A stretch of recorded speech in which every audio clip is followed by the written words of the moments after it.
افطار کی دعا کیا پڑھی جائے اور کب پڑھی جائے؟ افطار کے وقت احادیث سے دو دعائیں پڑھنا منقول ہیں۔ نمبر 1، اللہم لک صمت وعلی رزقک افطرت، سنن ابی داود۔ اور دوسری دعا، ذہب الظمأ وابتلت العروق وثبت الاجر انشاءاللہ، یہ بھی سنن ابی داود کی روایت ہے۔ ان میں سے دوسری دعا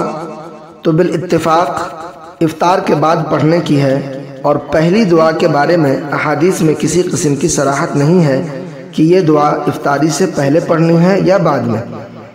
مختلف احادیث میں مختلف الفاظ وارد ہوئے ہیں، جس سے تینوں باتوں کے اشارے ملتے ہیں۔ بعض سے معلوم ہوتا ہے کہ یہ دعا پہلے پڑھی جاتی ہے،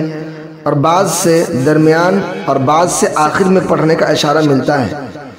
لہٰذا کسی ایک قول پر اصرار کرنا اور اس دعا کے افطار کے بعد پڑھنے کو ہی سنت کہنا درست نہیں ہے، اور جو بعد میں پڑھے اس پر بھی نکیر نہیں کرنی چاہیے، اور جو پہلے پڑھے اسے بھی منع نہیں کرنا چاہیے۔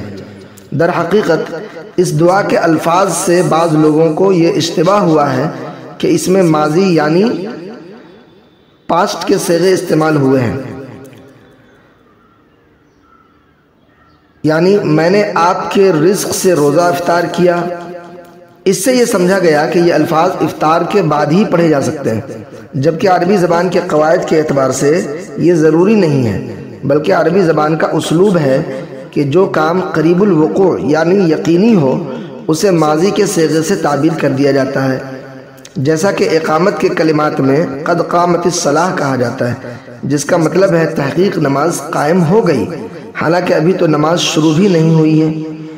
بلکہ چند لمحات کے بعد تکبیر تحریمہ کہہ کر نماز شروع کی جاتی ہے۔ لیکن صفوں کی درستی اور نماز کی مکمل تیاری کے بعد نماز کا قائم ہونا قریب الوقوع ہو جاتا ہے، یعنی یقینی ہو جاتا ہے، اس لیے کہا جاتا ہے کہ تحقیق نماز قائم ہو گئی۔ اسی طرح جب روزہ افطار کرنا یقینی ہو جاتا ہے اور افطار کا وقت مکمل ہونے پر روزہ دار افطار شروع کرنے لگتا ہے، تو عین اس وقت اس دعا کو پڑھنا عربی زبان کے قواعد اور ضوابط کے لحاظ سے درست ہے۔ بہرحال امت کا عمومی تعامل یہی ہے کہ یہ دعا افطار کرنے سے پہلے افطار شروع کرتے وقت پڑھی جاتی ہے،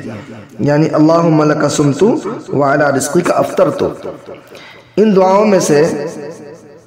پہلی دعا افطار سے قبل پڑھی جائے، یعنی اللہم لک صمت وعلی رزقک افطرت، جبکہ لوگ افطار سے قبل دیگر دعاؤں میں بھی مصروف ہوتے ہیں، اور دوسری دعا افطار کے بعد پڑھی جائے، جیسا کہ اس کے الفاظ بھی اس پر دلالت کرتے ہیں کہ پیاس جاتی رہی، رگیں تر ہو گئیں، اور ثواب بھی طے ہو چکا انشاءاللہ تعالی۔